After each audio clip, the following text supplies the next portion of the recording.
Bismillahirrahmanirrahim. Assalamualaikum warahmatullahi wabarakatuh. Alhamdulillahirrabbilalamin. Wassalatu wassalamu ala asyrafil anbiya'i wa mursalin wa ala alihi wa sahbihi ajma'in, amma ba'du. Terima kasih, ini judulnya luar biasa ini, sinergi pendidikan dalam membangun anak yang cerdas dan mulia ya. Kita akan bahas sedikit tentang sinergi antara sekolah dan rumah, dan nanti sinergi antara ayah dan ibu ya, kurang lebih seperti ini nantinya. Ya, sinergi pendidikan dalam anak yang cerdas dan mulia ya. Sekarang sinergi kan kita sudah tahu ya, kerjasama ya. Nah, sekarang anak cerdas dan mulia itu goalnya apa sebetulnya ya?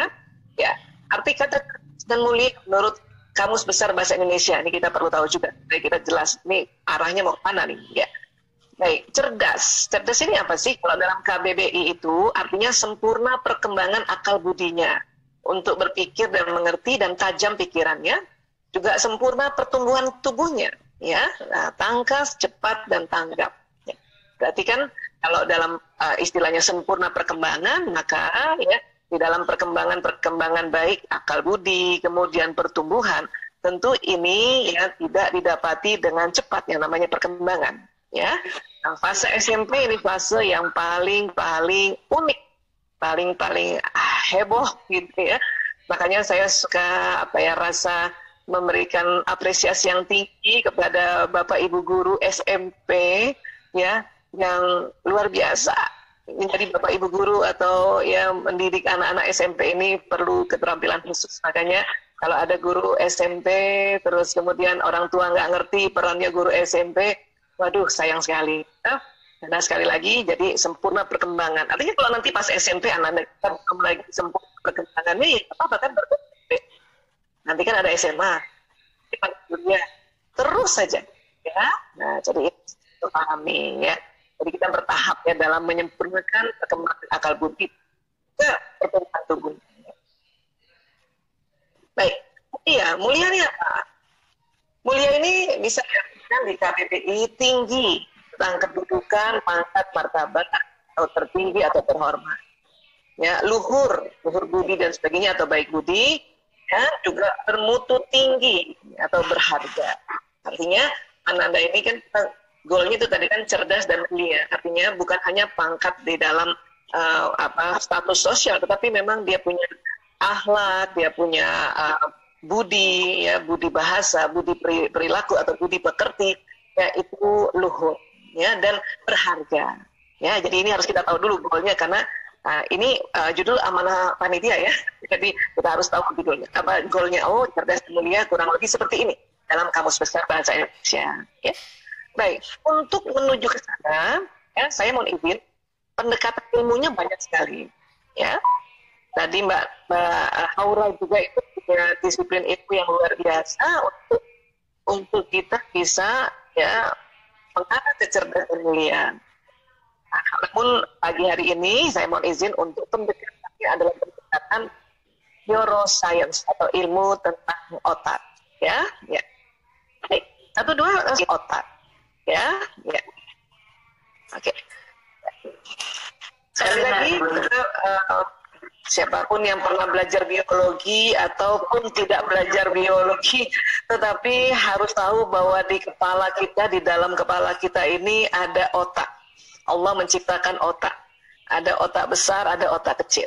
Ya, saya berulang kali modul saya selalu basicnya adalah otak. Ya, selain karena memang saya belajar di dunia ini, tetapi sekali lagi bahwa otak ini adalah sebuah organ tubuh yang Allah ciptakan, di mana di dalamnya banyak program, ya.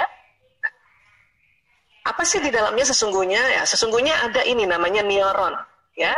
Secara anatomi gambarnya seperti ini, ya. Nah, neuron ini jumlahnya banyak sekali. Jumlahnya banyak. Ada yang mengatakan 100 miliar, ada yang mengatakan 90 miliar, ada yang mengatakan 85 miliar. Tapi itu banyak. Ya, banyak sekali. Nah, satu neuron kerjanya kayak satu komputer yang tercanggih di zamannya, ya. Artinya mungkin saya kemudian ayah bunda, ya, ini aja udah beda nih. Saya lahir tahun 68, mungkin ada juga ayah bunda yang lahir tahun 60-an, 70-an yang disebut Bapak Ibu guru juga mungkin, ya. Kita juga punya 100 miliar, tapi anak-anak kita yang generasi Z, ya ini yang di SMP kan masuk Z ya, yang lahir tahun 1996 sampai 2010, itu juga dia punya 100 miliar. Tapi 100 miliar mereka lebih canggih dibanding kita. Dan itu ya dinyatakan oleh ilmuwan, dan juga ternyata Rasulullah SAW ya senantiasa mengingatkan kita untuk didiklah anakmu sesuai zamannya. Karena memang otaknya didesain oleh Allah, ya semakin generasi ini semakin canggih.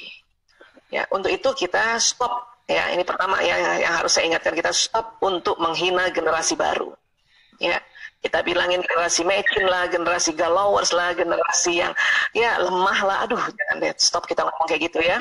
Karena kata anak-anak, kita mana tahu mau lahir tahun sekian. Ya, karena banyak anak-anak tuh kesel banget sama orang tuanya, kesel banget sama bapak ibu gurunya. Kenapa? Karena dibilang generasi lemah, generasi yang tidak bersosialisasi, generasi mecin. Waduh, makanya stop untuk bicara seperti itu kalau mau membuat anak kita ya cerdas dan mulia. Ya. Nah, baik, kemudian neuron ini kan kayak satu komputer ya. Dan kalau kita mengumpamakan ya, misalnya ini laptop lah ya, atau komputer lah ya, atau laptop lah ya, di samping-samping laptop itu kan ada tempat yang untuk bisa mengkoneksikan kabel-kabel. Nah, neuron itu ya, ini bukan cuma 5 potensi untuk kabel-kabel, bisa 20.000 ini.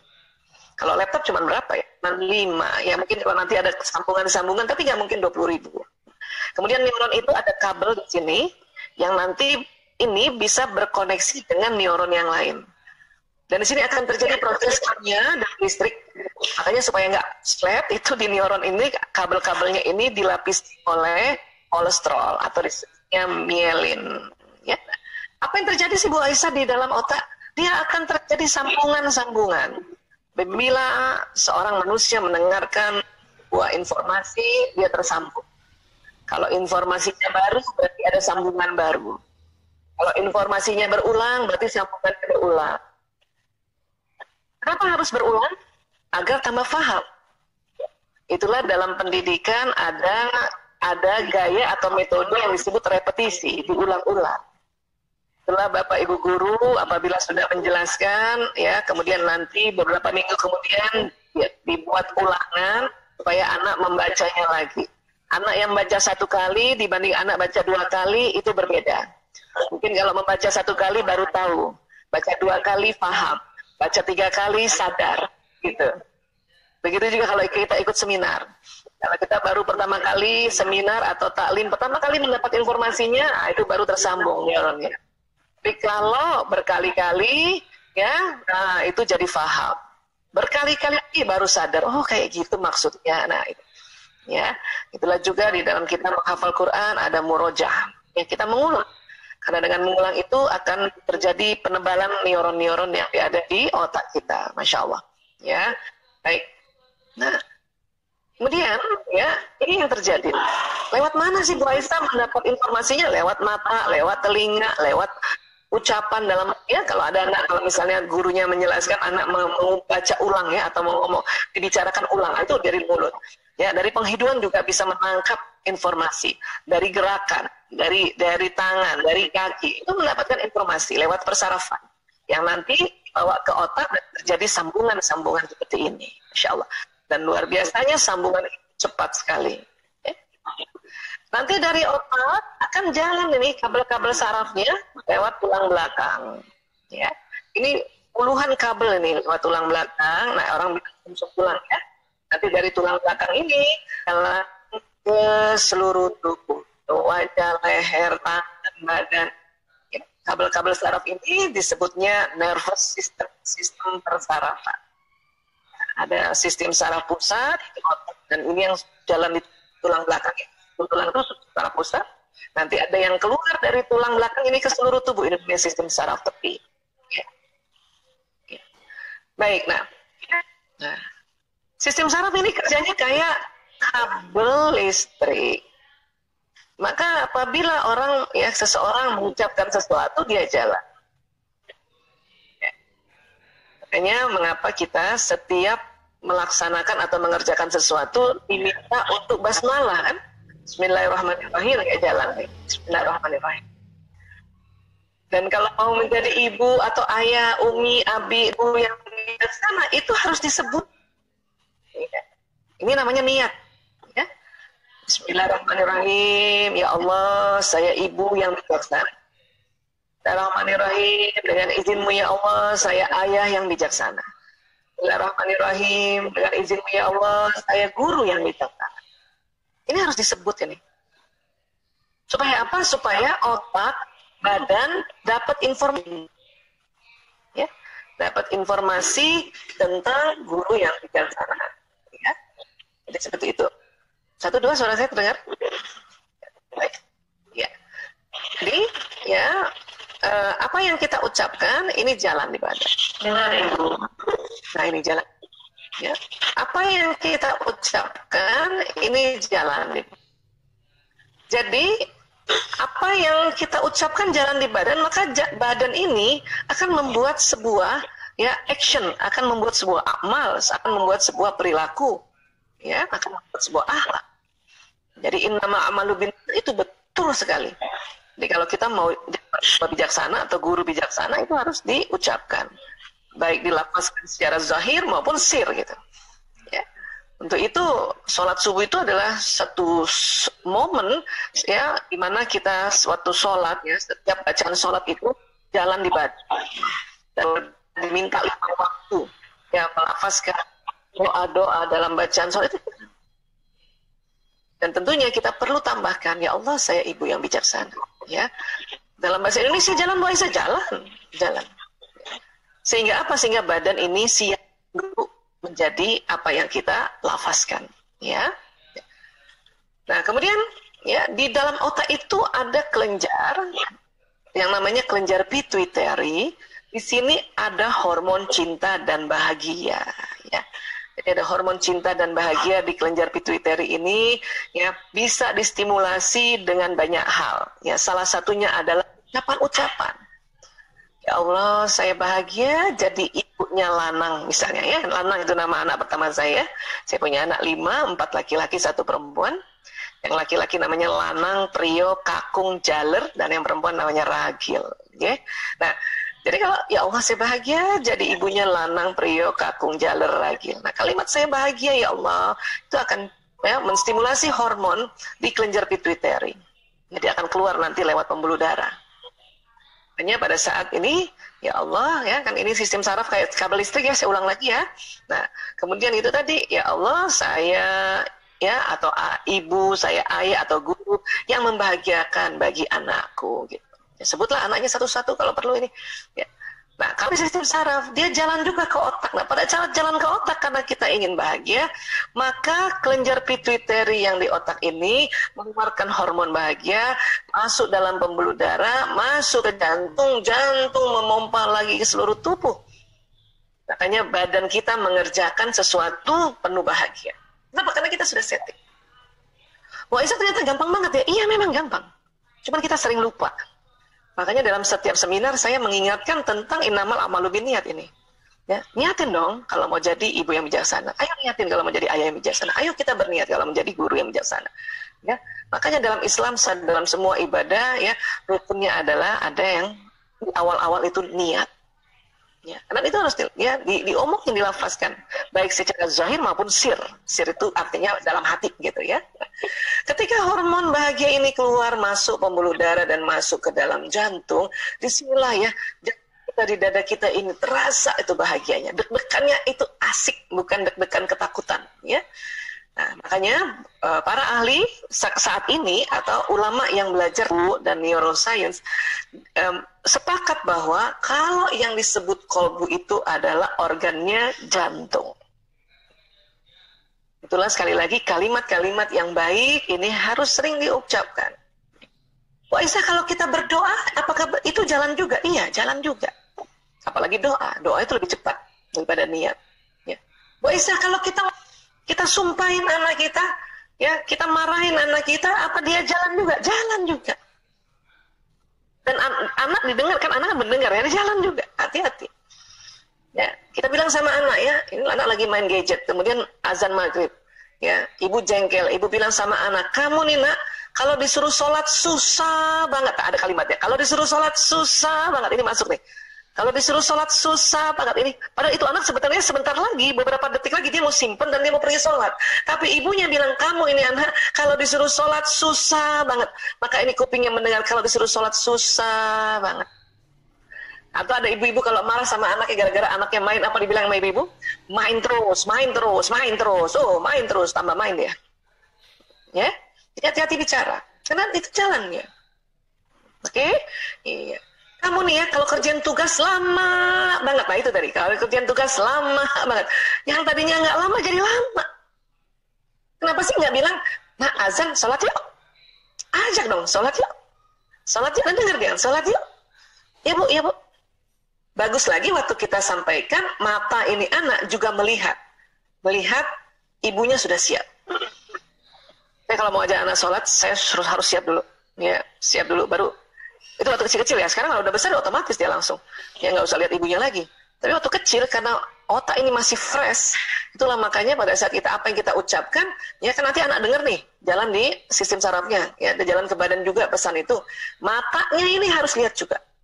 Karena banyak juga di antara kita suruh anak sholat, anak sudah dengar, tapi mata anak melihat, ibunya masih pegang gadget juga. Gimana kita mau suruh anak kalau kita begitu? Kamu nih ya main gadget terus, tapi mata anak lihat bundanya main gadget juga, ya ayahnya main gadget juga. Wah, ya maka pesan yang didengar oleh anak itu bisa di-delete dengan pesan yang dilihat oleh matanya anak. Udah dalam pendidikan kita harus kasih contoh teladan. Ya?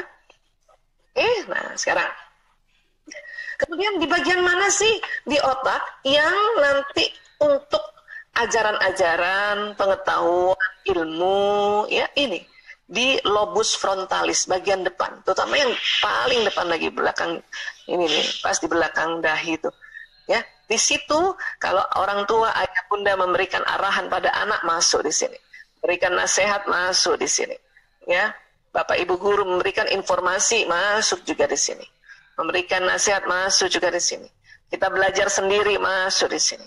Kita baca Quran masuk di sini, kita baca sirah Nabi masuk di sini.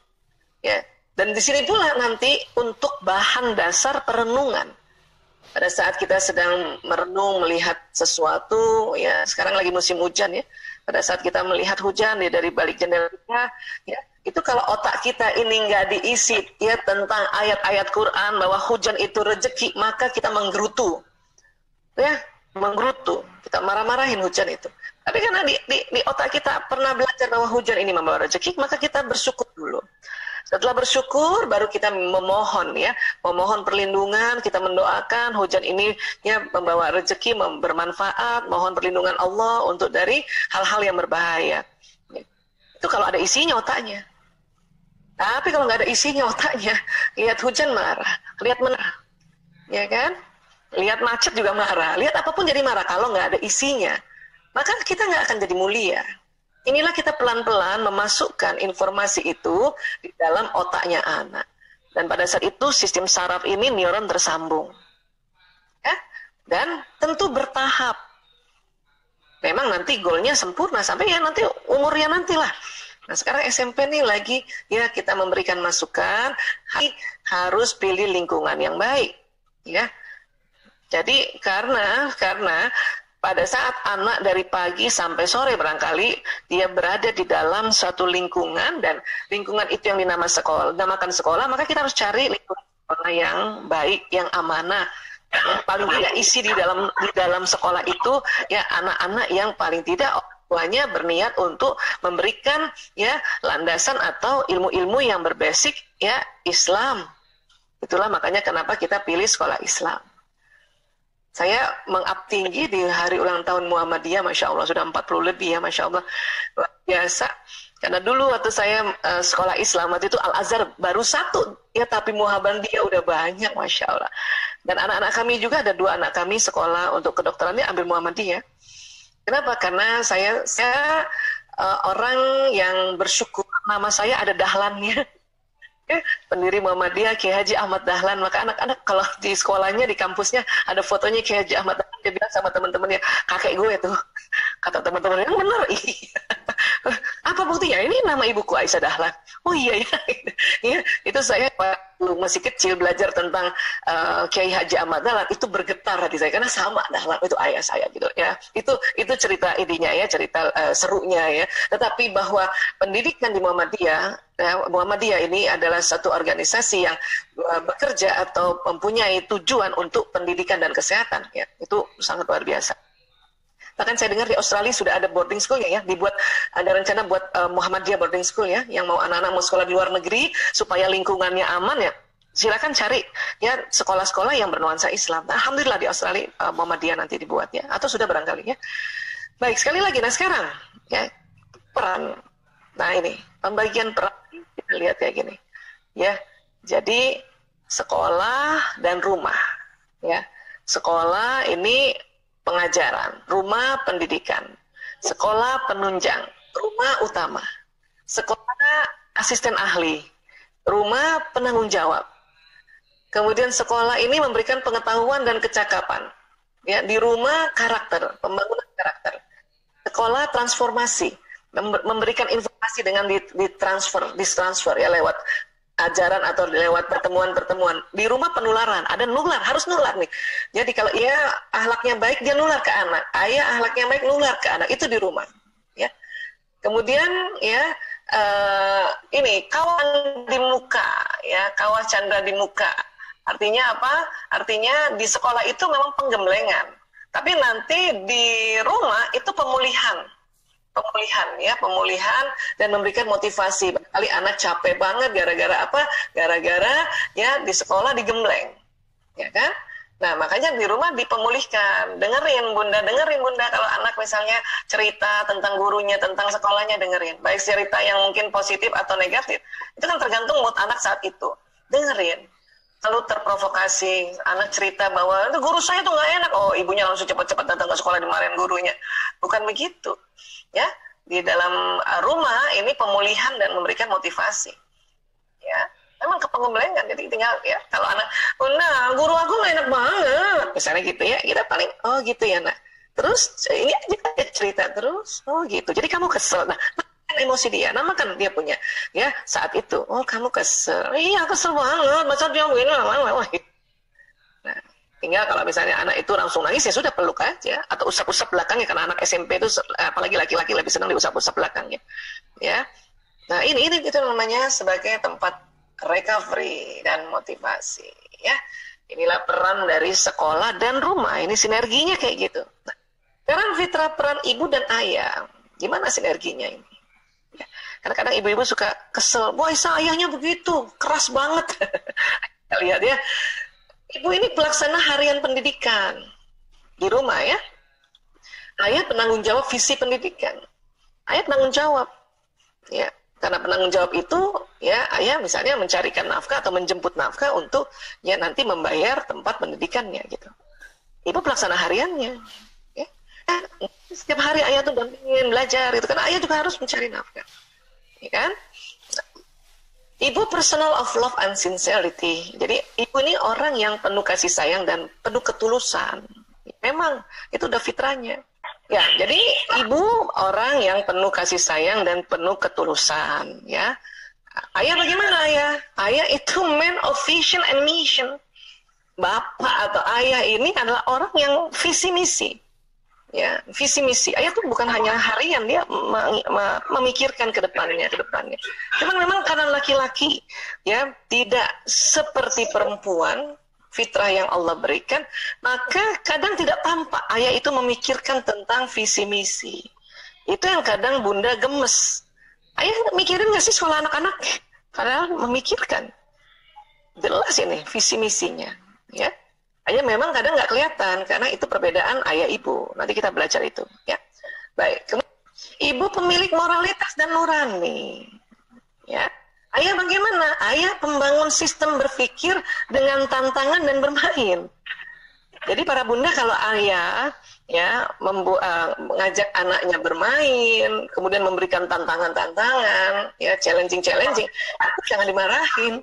Karena banyak ibu-ibu ayahnya ya ajak anaknya misalnya melakukan tantangan, ya besok kita ya lo main sepeda, wah gitu.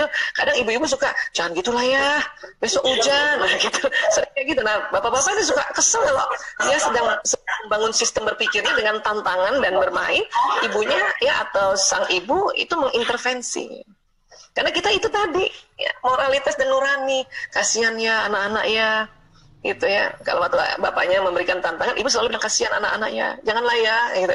Itu ayah tuh suka kesel kadang-kadang ya gitu. Karena ini cara-cara perannya memang begitu gitu ya.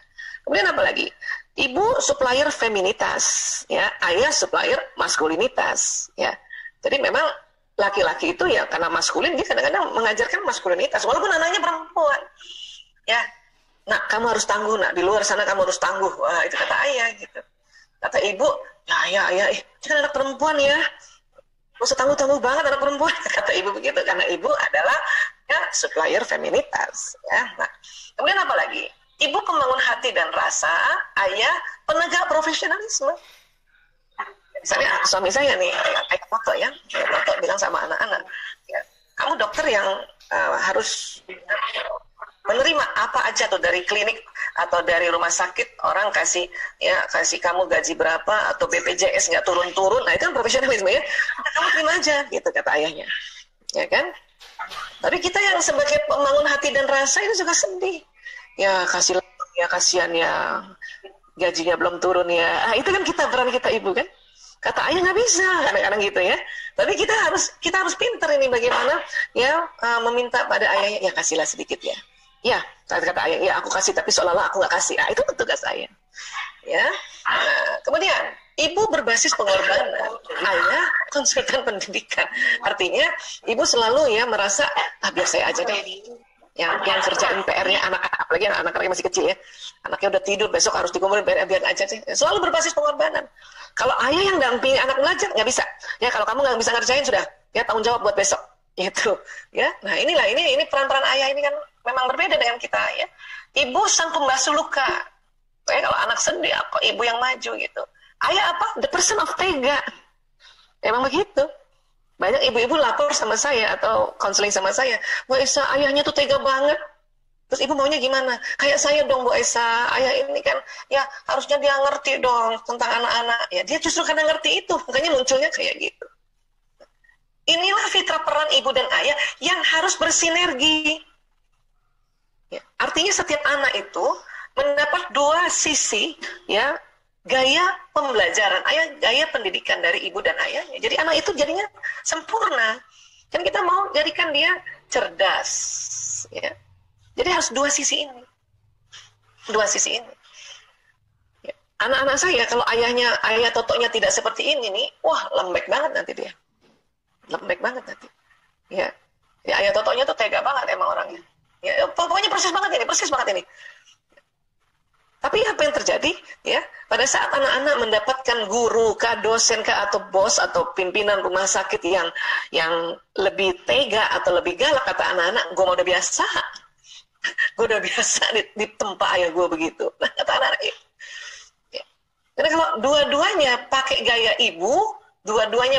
ibu, nanti pada saat di luar sana ketemu orang yang seperti ini nih, atau yang katakanlah orang yang tega, itu anak nggak tangguh nanti. Atau dua-duanya gaya ayah, maka anak tidak ada ya rasa empati pada orang di luar sana. Makanya harus dua begini. Bu Aisyah, saya orang tua tunggal Bu Aisyah. Nah itu lain. Itu adalah kondisi khusus. Namun si orang tua tunggal, baik ibu sajakah atau ayah sajakah, ini perlu mempelajari atau perlu berperan ganda gini. Tentu kalau ibu saja perlu berperan ganda, tetapi karena dia seorang ibu, tentu ini lebih dominan.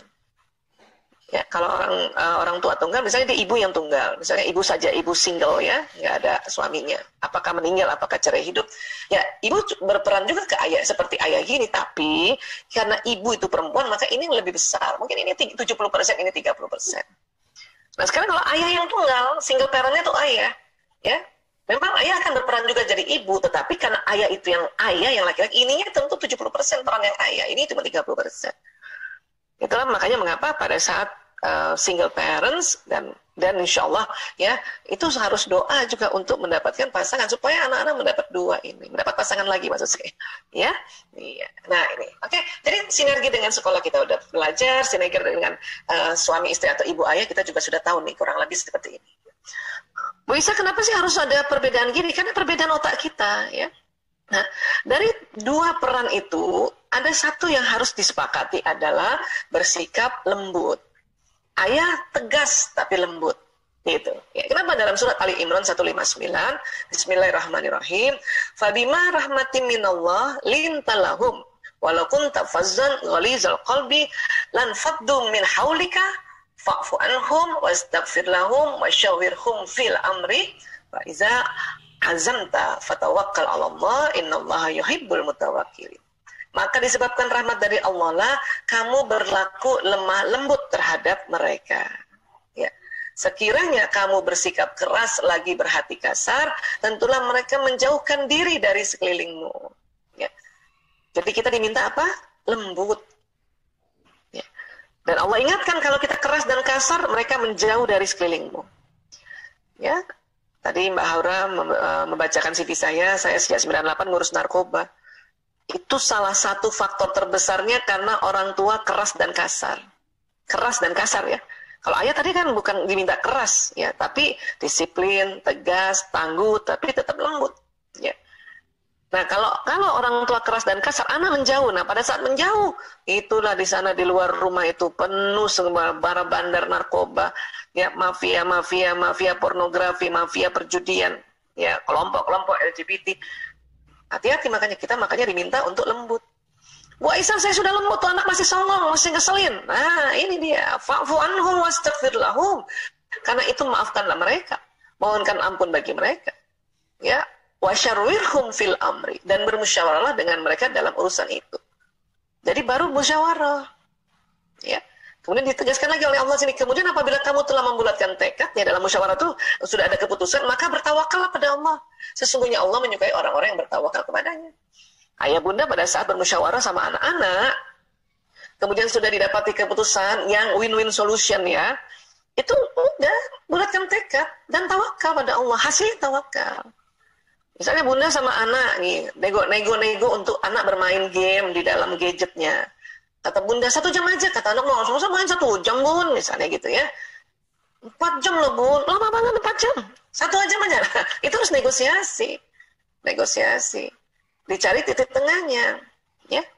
Akhirnya ya sudah kalau gitu, ya 1,5 jam paling lama 2 jam deh, gitu. Terus anak, ya deh, gitu. Atau ada bunda, ya udah 2,5 jam, ya deh, misalnya gitu ya.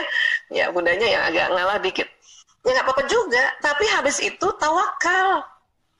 Jangan ragu, banyak banget ibu atau orang tua ragu pada saat habis musyawarah. Aduh, tadi bener nggak gue ya? Aduh, salah nih gue. Nggak usah ragu, tawakal aja. Ya, karena buat anak-anak bermain itu belajar, apalagi anak laki-laki. Oke, jadi sekali lagi, pada saat kita mau bermusyawarah pada anak, ada 3 langkah yang Allah ajarkan pada kita. Apa? 1, minta lemah lembut. Karena lemah lembut itu rahmat Allah, bukan bawaan lahir. Ya, bawaan lahir orang tua. Ya. Orang tua sama anak kandung kadang lebih gemes. Ya, pengennya cepetan gitu. Coba terutama bunda ya, coba bunda perhatiin deh. Kalau anak ngomong, "Bu, aku minta beliin makanan dong, Bu." Pasti muka kita manyun deh. Nggak langsung senyum kan? Ya. Atau misalnya kita bangunin anak subuh-subuh, atau habis sholat subuh, anak-anak kan suka tidur kan, baru nanti, apalagi lagi dingin kayak gini. Pas PJJ, ya harusnya 7:30 dia sudah mulai, itu anak masih tidur. Bunda udah, cepetan gitu. Ya. Karena orang tua nih sama anak kandung itu maunya, kayaknya hasrat ingin mengaturnya, wanting untuk kontrolnya tinggi. Itulah makanya di dalam tadi ya anak mendapatkan informasi, info keterkinian terhadap ilmu pengetahuan, kita bekerja sama oleh Bapak Ibu guru. Kenapa? Karena Bapak Ibu guru terhadap anak kita, mereka lebih cepat lembutnya kan orang lain. Tapi anaknya Bapak Ibu guru juga, Bapak Ibu guru pasti gemes juga, makanya dititip juga sama Bapak Ibu guru yang lain. Itu kayak gitu. Bu Aisyah, saya bisa kok lembut sama anak lah. Kalau ada orang tua lembut sama anak, itu rahmat Allah turun. Makanya bersyukur. Asik kan ayah bunda kalau rahmatnya Allah turun? Ya kan? Nah, terus supaya lembut gimana Bu Aisyah? Ya kita minta, ya Allah berikan lemah lembut pada diriku ya Allah. Kalau bunda lagi kesel, astagfirullahaladzim, berikan lemah lembut pada diriku ya Allah. Karena ini tuntunannya kayak gitu. Ngapain Bu Aisyah susah-susah lemah lembut? Ini loh udah diingetin. Kalau bersikap keras lagi berarti kasar, mereka menjauh dari sekelilingmu. Ya. Tapi kan sekarang pandemi, jadi kan dia nggak keluar-keluar. Iya nggak keluar-keluar, tapi di rumah jauh. Ya. Bandar narkoba bisa aja lewat online. Tapi kalau dia dekat dengan orang tua, karena orang tua lembut, maka anak bisa lapor, bunda, tadi kok aku ada yang ngomong kayak gini ya, tadi kok ada yang ngasih aku ngajak begini ya, itu. Coba jauh atau keras nih, orang tua keras dan hati kasar. Ada yang bujuk anak akan ke sana karena dia menjauh dari kita. Ya. Nah, terus apa lagi langkah berikutnya? Maafkan mereka. Ya, mohonkan ampun bagi mereka. Ya Allah, saya maafkan anakku ya Allah, fulan bin fulan ya Allah. Ampuni dia ya Allah. Dan bermusyawarah dalam mereka dalam satu urusan ini. Ini cara saya buat teman-teman, barangkali ada yang berkali-kali dengarkan saya ini membahas ini. Ya, kenapa? Karena ini luar biasa. Udah sering dengar aja, kadang-kadang ibu-ibu tuh lupa loh. Lupa. Ya, kenapa? Karena ini pada saat kita lagi marah, itu otak ilmu di depan itu, di lobus frontalis itu terblokir sementara oleh otak emosi. Makanya kita langsung istighfar dulu, astagfirullah ya Allah, mohon lemah lembut ya Allah. Jadi misalnya nih, ibu-ibu kan lagi PJJ nih, lagi kesel sama anak kan, anak disuruh bikin tugas, dia lambat-lambat kan. Ya, menyak-menyak lambat-lambat. Emang ngeselin kan Bu? Tapi kita ingat ini Ali Imran, kita diminta untuk ini supaya nggak keras dan kasar. Tegas memang boleh, tapi keras sama kasar, mungkin kita maki dia apa, itu yang diminta untuk dijauhi itu. Ibu belum bisa kan bisa langsung lembut gara-gara ngeselin tuh anak. Astagfirullah ya Allah, mohon lemah lembut ya Allah, mohon lemah lembut ya Allah. Ya Allah, saya maafkan anakku ya Allah, udah berkali-kali saya suruh bikin tugas, dia nggak bikin tugas ya Allah. Ampuni dia ya Allah. Pada saat orang tua, terutama ibu meminta kayak gini, maka Allah yang turun itu rahmatnya pada si anak. Ya, baru aja. Nah, baru tuh tadi bermusyawarah lah. Ayo nak, ini sebentar lagi ditumpulin. Ayo nak, come on nak, ayo nak gitu. Ya, ini pakai ini udah deh. Ini mau pakai anak zaman generasi X, K, Y, K, Z, K, Alpha, K, Beta nanti yang selanjutnya. Insya Allah, ya Allah ini sangat mempan, Masya Allah. Ya, ayah juga begini, iya ayah juga begitu. Ya kan? Tadi kan peran ayah itu nampaknya kasar Bu Aisyah, bukan. Itu peran ayah itu banyak nuansanya adalah nuansa keteguhan. Ya. Nuansa teguh, nuansa kedisiplinan. Tapi kan disiplin itu nggak perlu kasar. Ya. Oke? Nah, sip kalau gitu. Baik, nah kenapa sih tadi ada peran yang berbeda Bu Aisyah? Nah ini karena tahun 99 ini ada penelitian di Institute of Psychiatry London. Ya, penelitiannya apa? Lokasi yang mengendalikan bicara dan bahasa dalam otak laki-laki dan perempuan berbeda. Apa bedanya Bu Aisyah ini? Ini foto dari functional MRI ya. Ini otak laki-laki, ini otak perempuan. Tadi otak itu terbagi dua, kanan dan kiri. Ini depannya ini. Ini ada warna orange, merah kuningan ini. Pada laki-laki cuma di otak kiri. Perempuan ada di kiri dan kanan. Ya, apa nih Bu Aisyah? Ini pusat bahasa. Ini area Broca dan Wernicke. Ya, pusat bahasa, pusat kata-kata, konsonan, vokal itu pada laki-laki hanya di otak kiri. Perempuan otak kiri dan kanan. Kita lebih banyak kan? Laki-laki karena di otak kiri, maka laki-laki dalam sehari mengatakan 2.000 sampai 4.000 kata, 1.000 sampai 2.000 bunyi vokal, 2.000 sampai 3.000 gerakan tubuh. Jadi jumlah rata-rata komunikasi pria itu 7.000. Ada juga bapak-bapak yang agak pendiam karena pemikir itu mungkin 5.000. Jadi ada juga bapak-bapak yang wataknya pembicara bisa 9.000. Ya rata-rata sih 7.000. Karena otak bicaranya otaknya di sebelah kiri saja.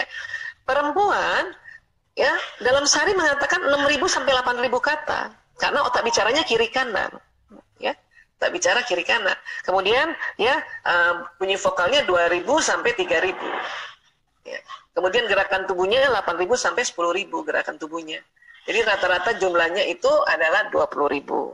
Bu Aisyah saya nggak banyak ngomong Bu Aisyah ya. Berarti ibu yang kategori ibu pemikir yang mungkin yang 16.000 ya. Bu Aisyah kalau saya ngomong banyak Bu Aisyah, itu yang 24.000 kali Bu.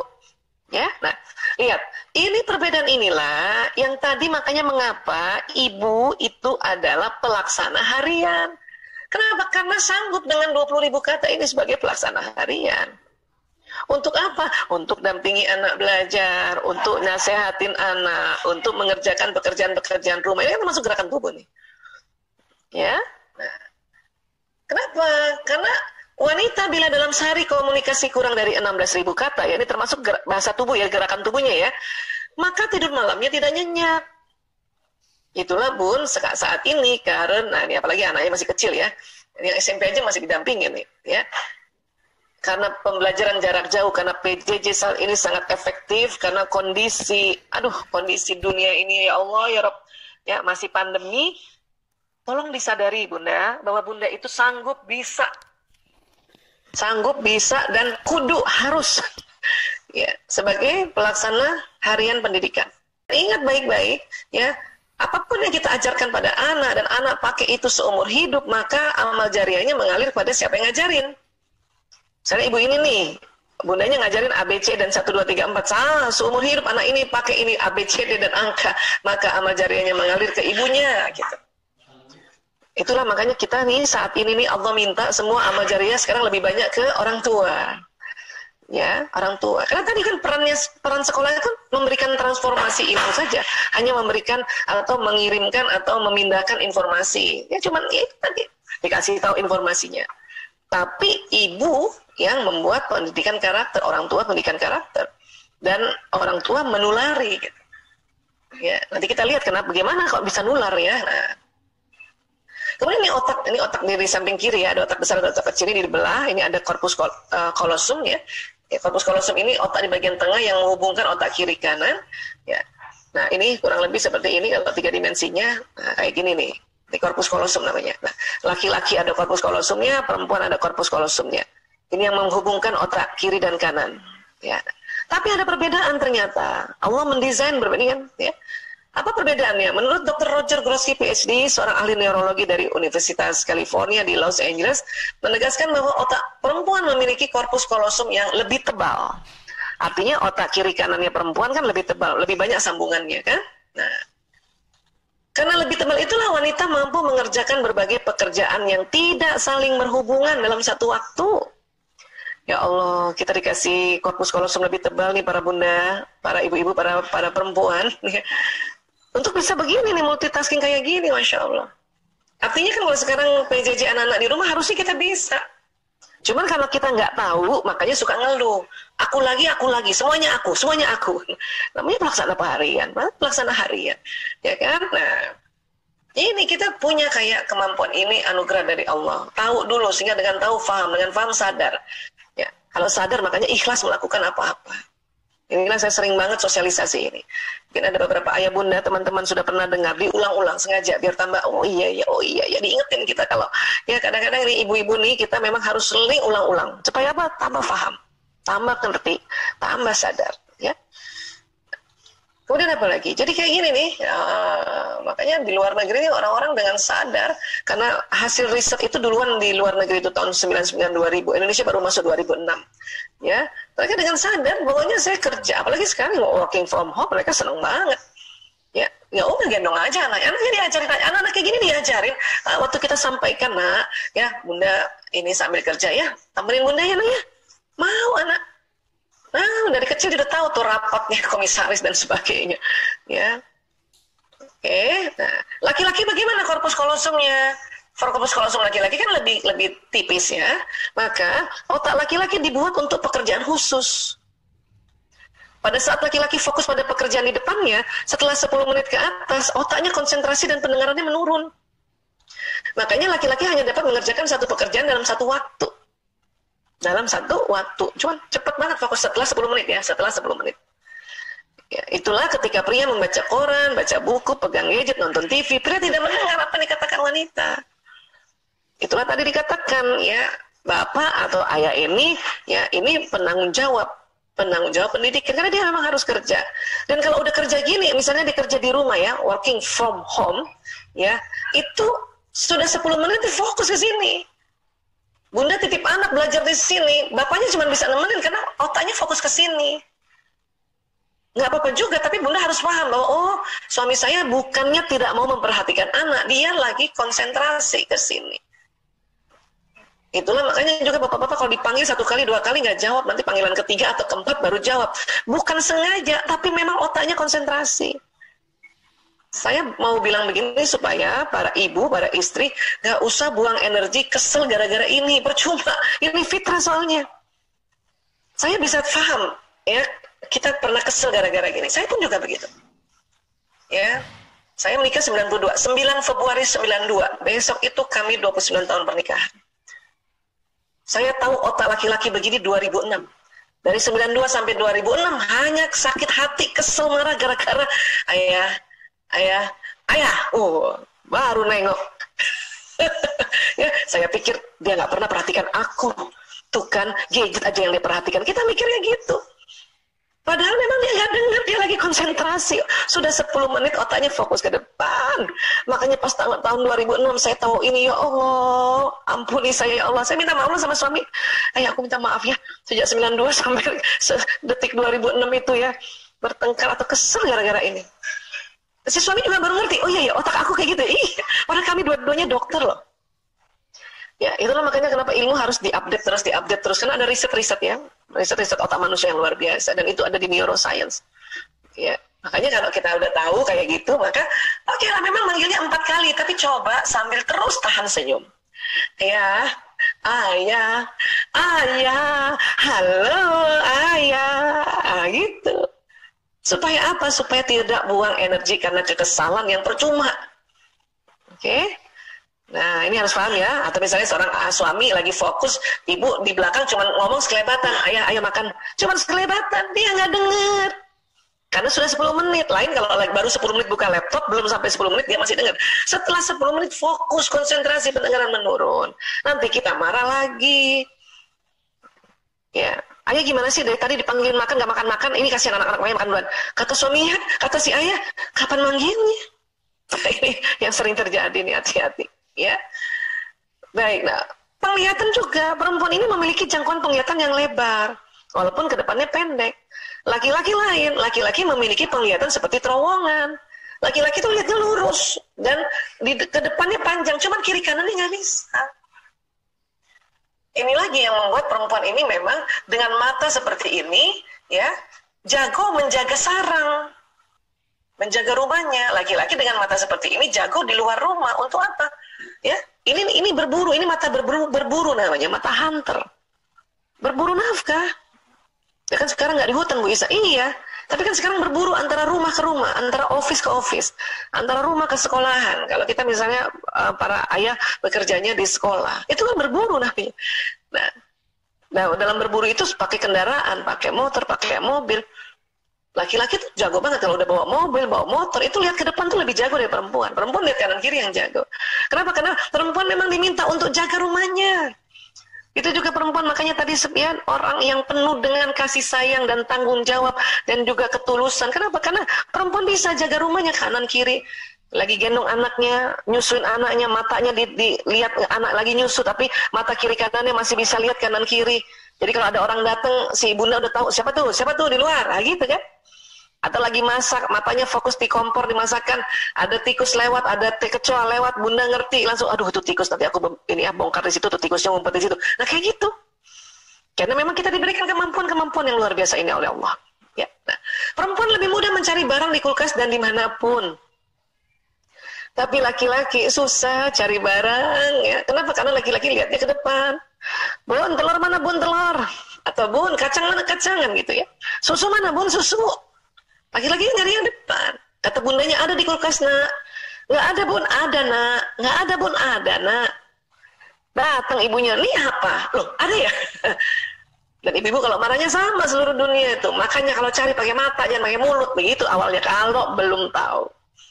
Tapi insya Allah kalau teman-teman yang sudah pernah dengar seminar ini di media sosial manapun atau sekarang, ya insya Allah nggak perlu lagi marah-marah kayak gitu. Bantu aja. Ini loh nak. Ini loh ayah. Bagaimana Bu Isa? Ada di kulkas ya? Nggak ada. Oh ya, langsung aja. Ini ya. Udah nggak usah lagi bilang cari pakai mata. Karena laki-laki tersinggung kalau dibilang cari pakai mata. Kenapa? Karena dia udah pakai mata. Dan laki-laki tuh nggak tahu kalau belum nggak ada riset ini, nggak tahu kalau matanya lurus. Apalagi kita. Kita pikir laki-laki matanya kayak kita, bisa lihat kanan kiri. Jadi laki-laki yang apanya dong Bu Aisyah? Nah, Ada bagian yang memang Allah membuat di otak laki-laki lebih besar dari perempuan. Yang mana ini hipotalamus ini. Hipotalamus laki-laki ukuran dari perempuan. Kalau perempuan tadi korpus kalosumnya lebih tebal 30%. Laki-laki hipotalamusnya 2,5 kali. Ya. Yang mana hipotalamus Mbak Isa? Ini dia nih. Dalam 3 dimensi kita lihat ini ya. Bentuknya segitiga persis di dasar otak itu. Laki-laki 2,5 kali. Kalau ini memang gambarnya laki-laki, perempuan itu setengahnya ini aja nggak ada. Ya. Apa fungsi hipotalamus? Banyak fungsi hipotalamus, tapi kaitannya dengan laki-laki ada 3 ya. Laki-laki dan perbedaan laki-laki perempuan ya. Apa itu? 1, menjaga keamanan. Istilahnya menjaga keamanan dirinya, menjaga keamanan anaknya, menjaga keamanan suaminya, menjaga keamanan rumah, menjaga keamanan kesehatan, menjaga keamanan ekonomi, menjaga keamanan pendidikan. Kalau kita kan, ya ini ada harus tambahan ini buat buku ya. Nah laki-laki mikir gimana caranya nih jaga keamanan pendidikan dan keuangannya. Mikir nih. Itu namanya menjaga keamanan. Makanya bapak-bapak waktu dia seperti ini, ibu yang pelaksana harian, dia cuma ngeliatin aja. Tapi otaknya laki-laki mikir, mana lagi saya besok jemput rezeki ya. Yang dapat pekerjaan yang teratur, ya. Misalnya teratur kerjanya tiap bulan memang dapat gaji, alhamdulillah itu harus bersyukur. Tapi ada ayah yang mikir setiap hari mikir gimana lagi saya jemput rezeki ini ya. Ini walaupun nemenin, kadang ini ya otaknya ini kemana-mana nih nyari menjaga keamanan gimana ya. Udah gitu cepat fokus kan kadang-kadang ya. Nah nanti istrinya bilang ayah, Abi gimana sih? Abi nggak hadir ya main sama anak-anak nggak hadir. Ya bukan nggak hadir, ini otaknya menjaga keamanan ya. Dan ada satu hadis yang saya paling suka sekali ini ya. Nabi SAW bersabda, 1 dinar yang engkau sedekahkan kepada seorang miskin dan 1 dinar yang engkau infakkan kepada keluargamu lebih besar pahalanya yang engkau infakkan kepada keluargamu. Hadis riwayat Muslim. Para ayah juga ya tolong harus tahu ini. Memang kita kalau infak kepada orang sekeliling kita dapat pahala. Tapi kalau kita infakkan ya atau istilahnya menafkahkan ya uang itu kepada keluarga, masya Allah pahalanya itu lebih besar. Makanya dulu suami saya tuh dikit-dikit perhitungan ya. Kalau kasih orang aja banyak, kalau kasih kita tuh dikit banget. Oh kasih hadis ini. Ya alhamdulillah akhirnya dia sadar. Oh iya kayak gitu ya. Kayak bapak-bapak jangan pelit-pelit pak. Ya ini nih ibu-ibu yang suaminya belum tahu hadis ini fotoin bu. kasih suami ya. Iya. Nah anak laki-laki masih kecil aja tuh. Kadang kalau ibunya sakit, dia jaga keamanan ibunya. Dia yang jagain. Siapa yang punya anak laki-laki? Masih ingat nggak? Waktu dia kecil, bunda mungkin sakit atau pusing atau nggak enak badan. Anak laki-laki itu yang langsung berperan menjaga keamanan. Bahkan banyak kisah-kisahnya. Ini ada satu kisah juga di Sumatera. Ini ibunya tunanetra. Anak laki-lakinya yang tuntun. Ini baru 5 tahun ini. Tuntun untuk cari nafkah. Masih kecil loh. Karena dari kecil anak laki-laki itu hipotalamusnya lebih lebar dibanding anak perempuan sebayanya. Misalnya nih, ya kakaknya perempuan, adiknya laki-laki, adiknya yang nanti akan langsung menjaga keamanan ibunya. Ya. Atau misalnya kakak perempuan, yang pertama perempuan, kedua perempuan, anak ketiga laki-laki, kan umurnya tentu masih kecil. Tapi kalau ada apa-apa, dia yang maju duluan. Ini harus disadari nih. Bu Esa, anak laki-laki saya main terus, itu memang otak laki-laki. Otak laki-laki itu otak kanannya lebih dominan, itu otak bermain. Makanya ya dikasih oleh Allah hipotalamus. Walaupun anak laki main, dia yang nanti jaga keamanan. Ya, anak laki-laki nggak jaga keamanan ayahnya. Kenapa? Bawah sadar laki-laki itu ngomong bahwa ayah saya nggak perlu dijaga keamanannya, orang dia hipotalamusnya lebih besar. Makanya anak laki-laki jaga ibu, ayah jaga anak perempuan gitu. Ya, boy so anak saya masih laki-laki semua, nggak ada anak perempuan. Nah, bikin lagi bu, mumpung masih bisa punya anak ya. Nah, kemudian apa lagi? Pusat lapar dan haus. Makanya harus perhatikan makanan suami ini. Dan anak, tentu dengan anak-anak, terutama anak laki-laki. Pantang nasihati anak laki dalam keadaan lapar. Kasih makan yang benar, ya. Dan bunda, kalau anak laki-laki lagi ada tugas, ini saya sering berkali-kali nih. Misalnya tugasnya ada 10, dia sudah ngerjakan 8, tinggal 2 soal. Terus dia bilang, bunda, aku lapar. Ajak makan dulu bun, kasih makan dulu bun. Karena bunda merasa, ya kan bunda ingat ya kan hipotalamusnya kecil kan, jadi pusat laparnya kecil. Ya, cepat kenyang ibu-ibu. Apa kata ibu-ibu? Tanggung nak, 2 lagi nak, tanggung nak. Padahal dia udah bilang aku lapar. Kalau ada laki-laki, baik suami atau anak laki bilang aku lapar, itu berarti udah nahan setengah jam minimal itu. Mending aja makan, kita makan dulu nak. Habis makan kerjainnya nak. Itu yang membuat anak laki-laki ini terpenuhi kebutuhan biologis dan psikologisnya. Karena kalau enggak nanti dia ngamuk. Ini yang kadang-kadang ibu-ibu tuh suka nggak tahu, makanya saya suka sosialisasikan ini. Anak saya suka ngamuk, saya suka perhatikan, makan minumnya perhatikan nggak? Kenapa tadi terusnya ngamuk? Dia bilang dia lapar, Bu Aisyah. Tanggung, Bu Aisyah, soalnya tinggal satu lagi. Ibu bilang tanggung, karena ibu perempuan, hipotalamusnya kecil. Ya, tahan lapar. Anak-anak enggak, anak laki terutama. Anak perempuan aja masih tahan lapar. Anak perempuan tanggung nak, masih bisa deh. Anak laki tanggung nak, nggak bisa. Nggak bisa. Ya. Nah, lihat aja tuh bapak-bapak. Kalau kita perempuan kan kasih makan anak. Bapak-bapak kalau ada makanan anak dicobain dulu, makan aja duluan. Ya, gitu. Kemudian apa lagi? Pusat tidur, ini pusat tidur. Ya. Jadi tolong jangan heran ya, laki-laki ini menurut Profesor Ruben Gur ini, otak laki-laki dalam keadaan istirahat 70% aktivitas elektriknya mati. Perempuan bagaimana perempuan? Otak perempuan dalam keadaan istirahat 90% aktivitas elektriknya hidup. Apalagi nggak istirahat. Ya, artinya apa artinya? Perempuan terus-menerus menerima informasi dari sekitarnya. Makanya ibu-ibu jangan heran kalau ibu-ibu udah masuk kamar, suaminya duluan tidur. Itu nggak usah heran. Dulu saya juga kesel. Kok enak banget ya tidur, dia langsung tidur, dia pulas. Baru dia diajak ngomong gitu. Ya. Terus kenapa Allah berikan perempuan pada saat dia istirahat atau tidur 90% aktivitas elektriknya hidup? Untuk jaga anaknya. Anaknya masih kecil, anak tiba-tiba nangis. Bunda yang dengar. Pas bunda bangun, anak nangis keras karena sakit. Bunda lihat bapaknya, ya si suami masih tidur aja. Bunda kesel kan, kok tidur sih? Dia nggak dengar ya anaknya nangis. Itu jengkel lagi. Nah kalau bunda jengkel nyusuin anak itu air susu nggak keluar. Maka ini perlu kita belajar. Oh laki-laki ini Allah kasih kayak gini. Kenapa? Karena besok dia harus cari nafkah di luar rumah. Itu butuh konsentrasi yang luar biasa. Tapi Bu Aisyah, suami saya bangun loh kalau anaknya nangis. Nah itu keren banget Bu. Susah dapat suami kayak gitu Bu. Itu tolong disayang-sayang Bu. Itu dikit suami yang kayak gitu tuh. Suami saya juga bangun, tapi pas dia bangun dia bangunin saya. Bu Isa, anaknya bangun. Jadi saya bangun. Kadang-kadang saya nggak dengar karena terlalu capek. Itu sekali-sekali pada perempuan. Tapi seringnya 90% aktivitas elektriknya hidup. Ya, nah ini harus paham. Nah, gitu juga tuh kayak gini kan seru kan. Makanya ini kita peran-peran ayah dan ibu berbeda karena memang desain otaknya berbeda. Ya. Dan kemudian tubuh manusia ini selain badan seluler yang tadi kita sudah lihat, ya ada badan bioplasmiknya. Tubuh manusia ini keluar nur, keluar cahaya. Kalau di pelajaran bahasa fisika ya, di dalam fisika kuantum ya, yang dipelopori oleh Albert Einstein, manusia itu punya gelombang elektromagnetik. Inilah yang membawa pesan doa, pesan niat, dan pesan prasangka. Hati-hati. Dari mana Bu Aisyah keluar dari ini? Dari sini nih, pembuluh meridian nih. Di mana pembuluh meridian? Di bawah kulit. Apa bahannya gelombang ini? Makanan, minuman. Diproses di mana? Di sel. Ada di mana di sel? Seluruh tubuh. Ya. Terus apa yang sinyal ini membawa apa? Membawa pesan. Dari apa? Dari apa yang kita pikirkan, apa yang kita rasakan, apa yang kita ucap, apa yang kita lihat, apa yang kita dengar. Dia jalan di badan. Selain dia jalan di badan, dia terbroadcast oleh badan bioplasmik.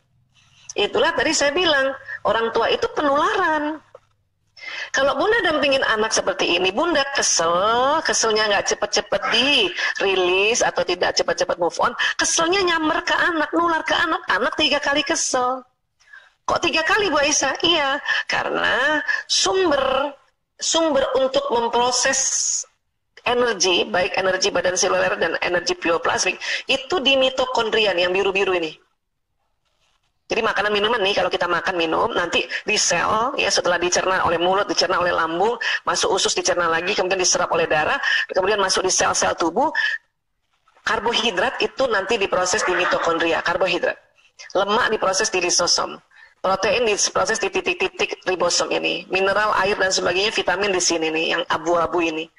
Nah, mitokondria ini memproses karbohidrat. Apa karbohidrat? Makanan-makanan yang mengandung karbohidrat apa? Nasi, kentang, ya, umbi-umbian, sagu, ya itu. Nah, yang saya mau bilang adalah mitokondria setiap manusia itu dibawa oleh sel telur ibu, bukan sel sperma ayah. Artinya tubuh saya ini Aisyah Dahlan, nama saya Dahlan, nama ayah, tapi mitokondria tubuh saya itu dari ibu saya, Ibu Hermina Ishak. Ya, anak saya Lanang Priyo Kakung Jaler Ragil, mitokondrianya dari saya, bukan dari ayahnya. Tapi mereka semua pakai nama Sismadi, nama ayah, nasab nama ayah. tapi mitokondrianya dari saya. Artinya apa? Karena mitokondria ini adalah pusat metabolisme energi, baik energi gerak dan juga sinyal. Itulah makanya ya dalam riset biomolekuler mengatakan bahwa sinyalnya anak sama dengan sinyal ibu. Jadi perumpamaan, ini perumpamaan bukan di endorse. Kalau ibunya XL, anaknya XL. Kalau ibunya Telkomsel, anaknya Telkomsel. Bapaknya belum tentu Telkomsel. Kalau bapak, dia sama dengan ibunya. Ayah itu atau suami sama dengan ibunya. Ya. Dan kemudian ada tiga kali terjadi ya pada si anak terhadap pola pikir, pola perasaan dan emosi ibu. Jadi kalau ibu marah, anak bisa 3 kali marah. Ibu kesel, anak 3 kali kesel. Ibu semangat, anak 3 kali semangat. Ibu bahagia, anak 3 kali bahagia. Bapaknya berapa kali? Bisa 1 kali. Kan sinyalnya beda, iya memang sinyal beda, tapi lama-lama selaras. Kenapa? Hubungan intim suami istri. Salah satu manfaat hubungan intim suami istri dari puluhan manfaatnya adalah menyelaraskan sinyal. Walaupun si istri XL, bapaknya Telkomsel, lama-lama selaras. Ibarat kalau kita nelpon ya, misalnya saya nih nelpon nih, ini HP saya dari Memtekom, ya saya nelpon misalnya sama suami saya atau suami saya telepon, kan itu berarti di quick access nomor telepon kan nomornya suami karena dia sering telepon. Makanya dengan mudah kita langsung berhubungan lagi karena dia ada di quick access di atas, cepat kan. Nah, gitu. Tapi sama anak 3 kali nih, hati-hati. Ayah si suami dengan ibunya, dengan ibu mertua. Maka kalau mau suami gembira nih ya, yang masih punya ibu mertua ya, bikin gembira ibu mertua. Maka di si suami ini 3 kali gembira. Bu Isa, ibu mertua saya udah nggak ada, doakan. Kirimkan Al-Fatihah. Itu nanti ya arwahnya si ibu itu memberikan penularan pada si suami ini. Masya Allah. Ya, jadi sekali lagi teman-teman, Bapak Ibu, inilah yang ada di dalam peran kita, sinergi kita. Ya, Bapak Ibu guru bisa nggak bersinergi dengan sinyal ini pada anak-anak? Bisa. Kenapa? Karena sinyal ini membawa doa.